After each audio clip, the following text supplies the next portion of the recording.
Welcome to the Essentially You podcast. Wendy Myers, how are you doing today? I'm fantastic. Thank you so much. I am doing great myself, and I am so excited to jump in. We've had many conversations, you and I. I feel like we're becoming quick best friends over here. But today we're specifically talking about how toxins, particularly heavy metals, impact our endocrine system. And this is where you really shine. And I don't know if there's anyone who knows it as well as you do. But before we get into kind of the nuts and bolts of what we should be looking out for, tell me a little bit about kind of what was the impetus for you, Wendy, that had you wanting to understand how heavy metals and toxins impact our bodies and our hormones. Yeah. So, I was about 37 years old and I had reached a point in my life where I just had a baby and about, 6 months or so prior. And I just did not feel like myself. I was having trouble losing the baby weight. I was, exercising 6 to 8 hours a week.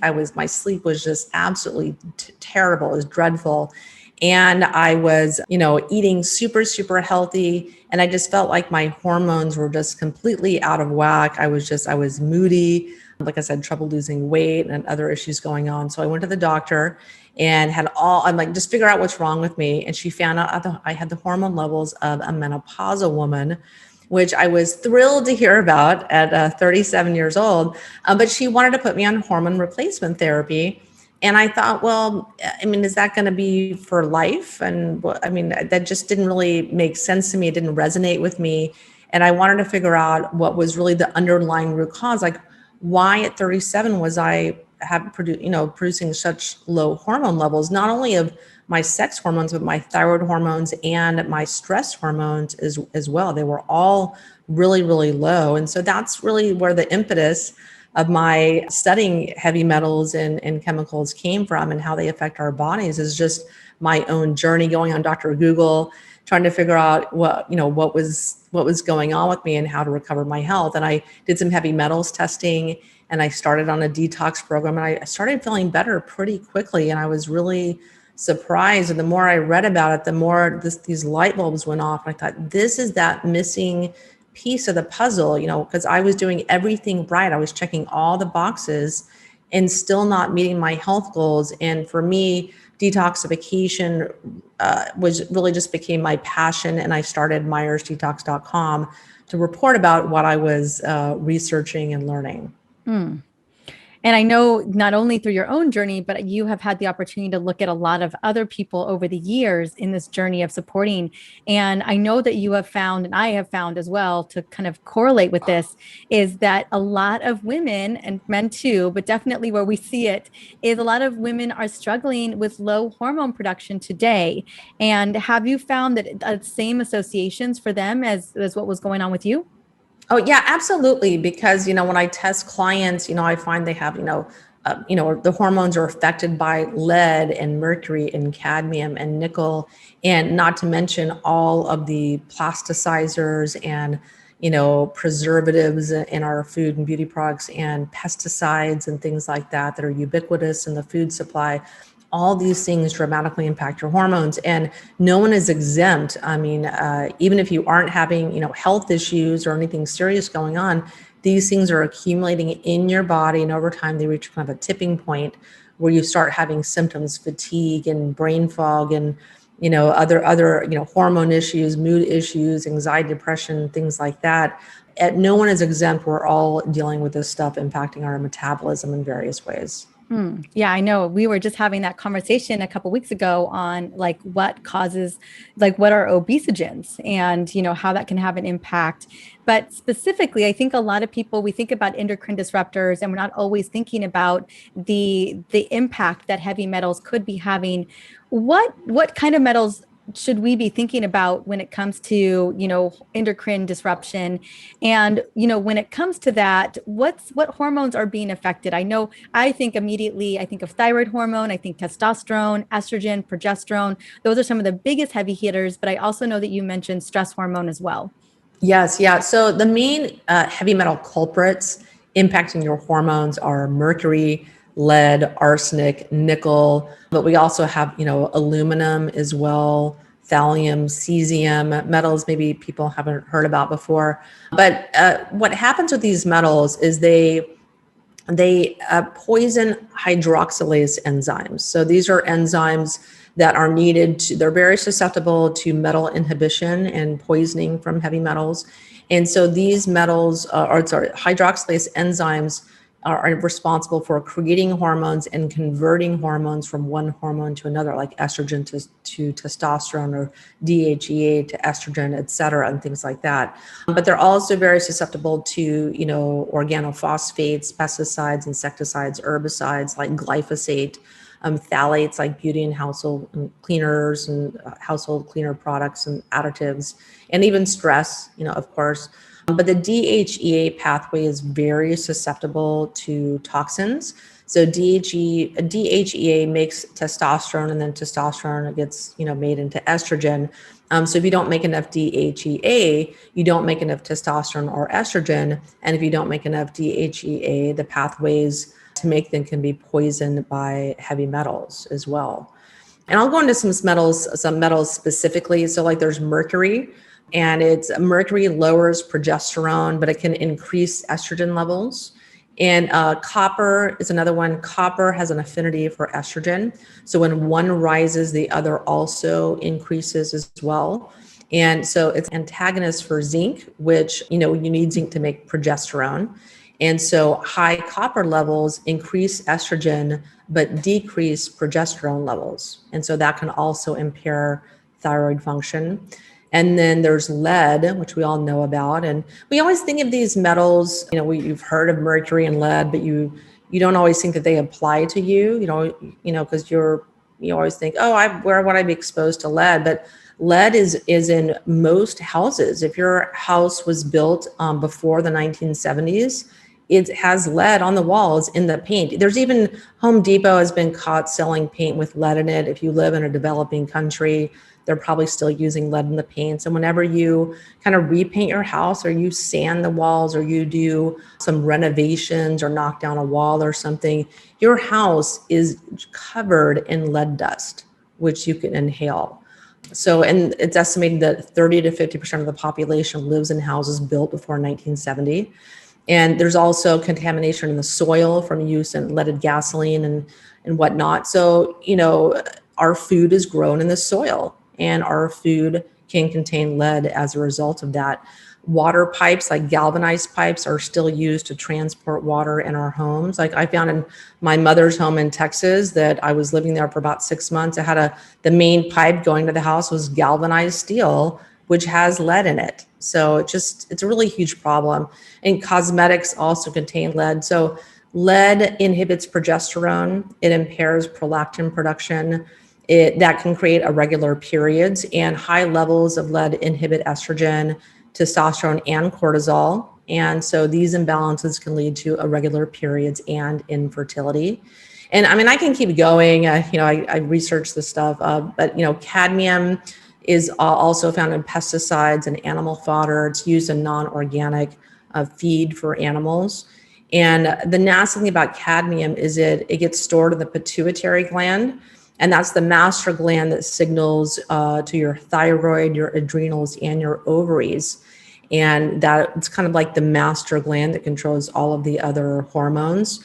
So cadmium can affect thyroid function, interrupt hormone signaling to the ovaries. It's been linked to low progesterone. And it's also found elevated in women with endometriosis and other reproductive disorders, and also implicated in women that have multiple miscarriages as well, because of how it affects the reproductive organs. So that's kind of just a few examples. I mean, there's many, many, many more, but you get the idea.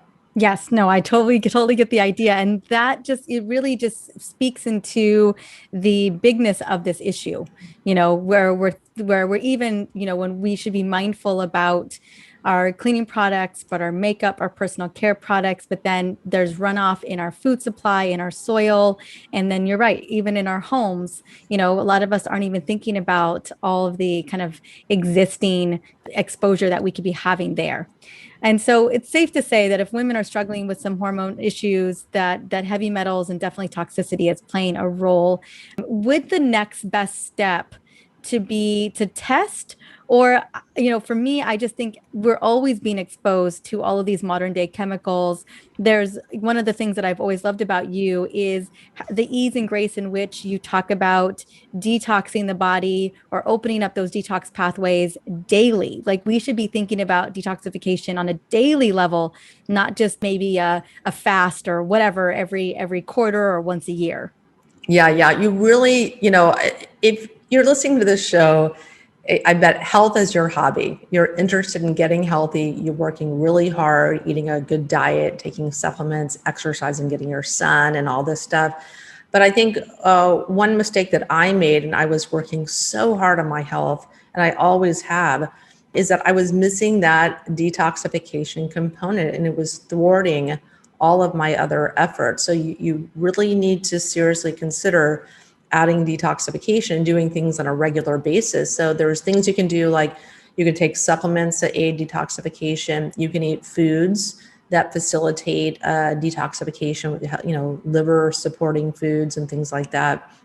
You can do detox protocols, but you definitely want to be doing something on a daily basis to be thinking about not just something that you can take to pull metals out, but something you can do to improve your body's health and your liver health, to facilitate your body's natural ability to excrete these toxins. And of course, doing things like, stopping toxins from coming into your body, controlling as much as you can, eating organic foods, using natural beauty products, maybe a water filtration system as well. And there's a big learning curve with detoxification, but I have all the resources that you need to make the right choices on MyersDetox.com. I've done all this research for people and recommend kind of the things that work the best, so you can do all the research there to get started. Then that's such a great resource. And we'll have that link in the show notes, super easy to go to and pull up. I would love for you, this has been so fascinating, is all the things that you do on the daily, Wendy, to kind of keep yourself in tip top shape. And I know one of the things that you had mentioned the last time we had a conversation was it's really about daily gentle detoxification. I know that there's some pretty intense detoxification protocols out there, and there's kind of a time and a place for those. But that for the majority of us, there are daily things that we can do to really move the needle. And I'd love for you to share some of the things that you're doing. And then also, what would have been some of the biggest needle movers for you? Yes. Yeah. So, I have to say I'm going to be 50 next year, and I worked super hard on my health. And I assure you, detoxification is anti-aging. And so it's something that I do work very hard on, because I want to be my best self. I want to be super healthy. And I do all this research, and I know how heavy metals poison us and cause heart disease. They cause high blood pressure. They cause diabetes. The number one cause of diabetes is not your diet. It's toxins and heavy metals that poison your pancreas ability to control your blood sugar. So they poison your brain, and I can just keep going, your hormones, et cetera. And so for me, I want to do something every day to detox. And so the most effective thing that I do is actually a foot bath. And so it's the strongest thing that you can do. It's the one that I use is the AMD Ion Cleanse foot bath. It's about maybe 5 times faster to detox than an infrared sauna. Though I still use infrared sauna. I love getting in a sauna and sweating. It feels really, really good, super healthy for your skin, et cetera. But the fastest way to detox is with the Ion Cleanse foot bath. And so, but even then, you can't do it too fast. I mean, I'll do a couple hours a day, because I'm still I still have a lot of stuff coming out of me, even after as long as I've detoxed. It's just shocking to me, but, because we get stuff every single day. So you can do an intensive period of detox, and you can do more of a maintenance program. But with the foot bath, it pulls out minerals out of your body also, just like a lot of detox supplements can pull minerals out of your body. So you can only go so fast. But like I said, the foot bath is the most effective thing that you can do. But maybe you want to do an hour a day, maybe, and then you got to take tons and tons of minerals to replete minerals that you might be pulling out. And then you also want to take binders. So a big mistake people make is not taking binders when they're detoxing. These are just Usually fibers that act like a sponge that absorb all different types of heavy metals and chemicals and toxins that you may be pulling out of fat tissue, pulling out of storage sites, and you don't want those traveling around, migrating and depositing somewhere else, like maybe in your brain. So you've got to take binders. So I developed one called Citric. It's a grapefruit citrus pectin.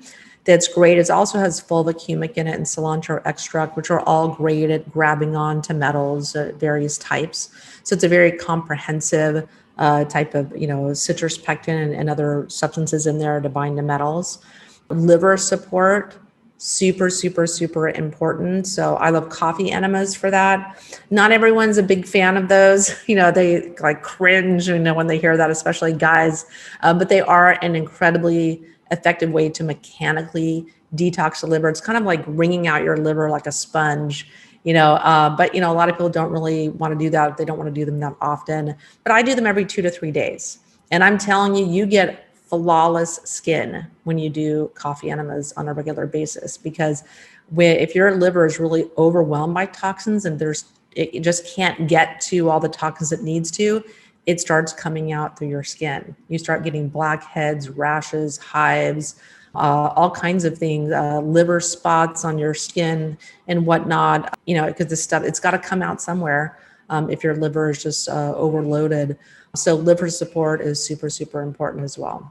I love that. So working on doing the foot baths, sauna, minerals, making sure that you're doing a binder as well, loving your liver, all of those things I know we can do every single day.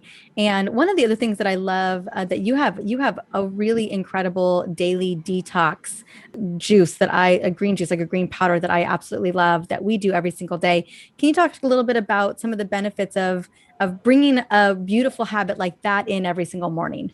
Yeah, so that's another thing that I do. I forgot to mention that, but it's I have a greens powder. It's a superfood powder called Daily Detox. Just to remind people, you want to do this every day, and it's mainly fermented broccoli sprouts because that's the number one detox food on the planet. It has sulforaphane, which helps your liver to bind on to different toxins. Helps to really helps the liver to make glutathione, increase glutathione production.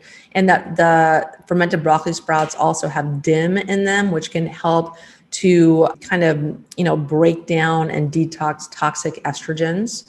And so that's really important. And your liver's involved in recycling your hormones and breaking down toxic forms of hormones. So you really need to support your liver to have, healthy hormone production and balanced hormones and recycling, optimizing, recycling your hormones as well. But the Daily Detox also has all kinds of liver support herbs. Like it has milk thistle, dandelion root, burdock root. It's got beets in it. It's really specifically formulated to support the liver. But it also has superfoods like acai and pomegranate extract, and it's got coconut powder for lots of minerals and electrolytes, and all different, like there's a metabolic support blend, and it's got fermented ginger. It's got fermented turmeric in it as well. It's really it's a really good formula, and it actually tastes really good as well. People are really surprised by it. It's actually, in my opinion, one of the best tasting greens powders that I've ever tasted. It's not like a lot of products where it's got cheap fillers in it. Like a lot of products have kale, or they have spinach, and they're mostly spinach, which is not really that great for you. It's got lots and lots of oxalates, which I think a lot of people have a problem with it, even if they're aware of it or not. So we don't have any of those cheap fillers in the product. It's just all like, different fibers, and it's 100% organic as well. So it's a really good product to take to support your liver and detoxification in general. I love that because I know so many people are looking for where to start. And I think a really solid morning routine where you're loving your liver, you're loving your body, you're setting up the digestive system for success, that's easy, is just such a big win. Now, I know we're thinking about, because we have your amazing Citric binder as well. And you normally recommend it's kind of first thing in the morning or at night, because you wouldn't want to do these products together. Yeah. So the Citric toxin binder, that one you need to take it by itself. You don't want, if you have any like medications you take or supplements, or you don't want to take that at least an hour away from those or a meal. because we don't want it soaking up that stuff, destroying the benefits of those things that you're taking. So that I usually take mine first thing in the morning, and I don't eat for a couple hours typically. And then the daily detox, you can take that at any time during the day. You can put it in a smoothie or put it in a glass of water. Sometimes I put it in green juice that I make. So it's very, very versatile. But the citric cleanse, you want to take that by itself. It's really good in grapefruit juice too, because it has kind of a grapefruit kind of bittery taste, because it's grapefruit citrus pectin, but it's really, really good in grapefruit juice. Good to know. And not so concerned about, you drinking it with grapefruit juice. I know some people are always concerned about the taste. And so it's not going to have a negative impact on taking away the grapefruit juice by using this, which I love. But the last thing I wanted to ask you before we get going, because I know we'll have the links for both of those in case people are wanting to go check those things out. But you have a really cool little checklist, because I know, so often when we're listening to these episodes, we are doing something else, right? Women are the ultimate multitaskers, especially mamas. And so you have a checklist, a 10 tips to detox like a pro checklist that we can really tap into. Anything you want to mention? I'm going to make sure we have the link for that as well, so that people have a place to start.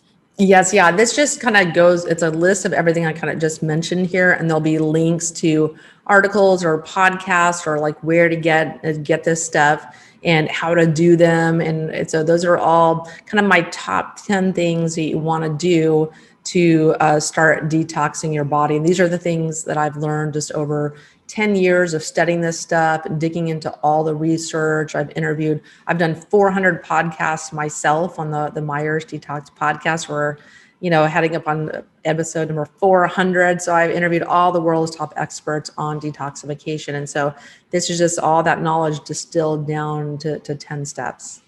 Love it. Well, it's such a pleasure to have you on here, Hen. And I just love seeing you. You are so succinct, and I'm so glad that we have a little cheat sheet to plug people into so they can immediately get started. And then, as I mentioned, everyone, we're going to have the links for the two products that Wendy talked about too, so that if you are looking to get started, these are gentle yet very effective and designed to do daily. All right. Fantastic. Well, thank you so much for having me. Thank you for joining us today. I see you soon, Hen.